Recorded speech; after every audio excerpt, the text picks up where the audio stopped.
1 year after the original arrest, January 2002, probation violation number 1. Deb and Trish try several times to entrap me into teaching kids tennis. They visit unannounced 3 times a week. They search all my records and find a client who had canceled the lesson, so I only work 38 hours as opposed to court-mandated 40 hours. Bam, 12 days in jail. Probation officers and the prosecuting attorney, Terry Clark, high five in the courtroom. They were so happy to see me get sentenced to 12 days. I was devastated. You would have thought it was a life sentence for me. I am in jail with hookers, drug dealers, and violent offenders. They put me in stripes. I get the nickname Scottsdale, and some of the inmates began taunting and threatening me. Tent City is crawling with spiders, cockroaches, bugs, brown recluses, mice, covered with pigeon feces. We're subjected to freezing temperatures at night. Remember, it's January. There's one little blanket, no pillow. Sheriff Joe intentionally keeps the showers freezing cold with no hot water. Showers and bathroom are flooded and covered in shit, Kotex, period blood, and mold. One of my jobs in the tent city was to clean that. It made me sick. Everyone there is sick and coughs. By day 7, I'm dehydrated. I'm infected. I had symptoms of hantavirus from the mice and pigeon feces. I get help from an inmate who takes me to the day room. The commissary is finally here. I finally get a little bit of food in me, a candy bar and a 7-Up, and I call my attorney, Daniel and Sarah.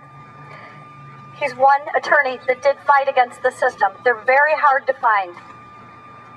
It's day 10 in Tent City. I finally get an emergency doctor appointment and some antibiotics. I'm released on day number 12 just to be threatened for more violations by my probation officers.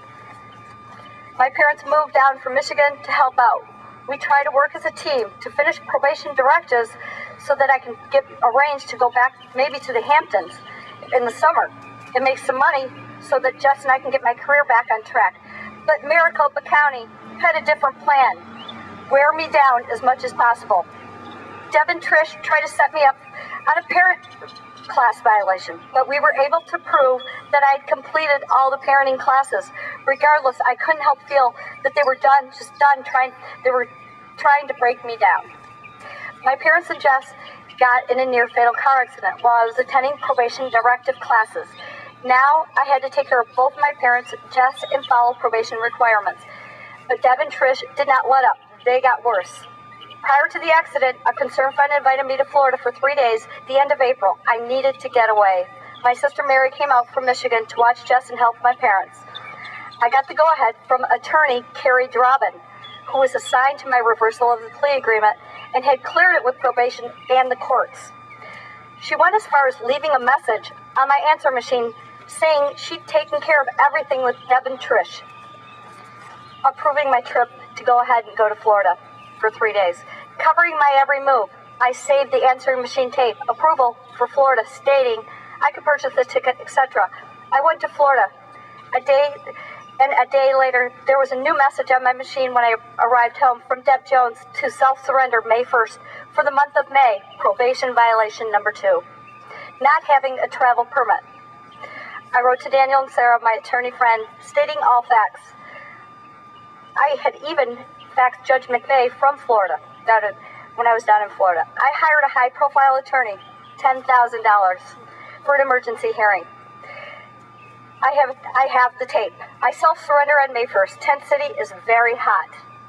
Girls remember me from January as the mice lady, as Scottsdale. They harass me until I go solitary confinement with one other girl in Australia jail, 23 hours and 3/4 hours per day, confined in a cell the size of a bathroom. 8 days later, I get a court hearing. My attorney played the tape. Judge McVeigh was furious because I had the proof. He had to let me out. May 9th, I was released with more rules. I could never leave the state or Maricopa. This time, I decided to have Jess go home to Michigan and get her out of the county. They now have taken my career, my daughter, my soul, my spirit, pretty much everything. I was lost without Jess. She was my life. Probation violation number 3. After 3 violations, you get your original sentence of the prison offense. So I was really walking on pins and needles all the time. Probation violation number 3, I'm lost, I take some pills, wake up in a daze at community mental health. My probation officers are there waiting with 2 deputies and arrest me. They take me to Madison Street Jail, put me in a restraint chair for 8 hours. It is painful and gruesome. This chair is now illegal, thanks to wrongful death attorney Michael Manning in the Scott Norberg case, where DOs killed him in the chair. They moved me to Durango Jail mental unit.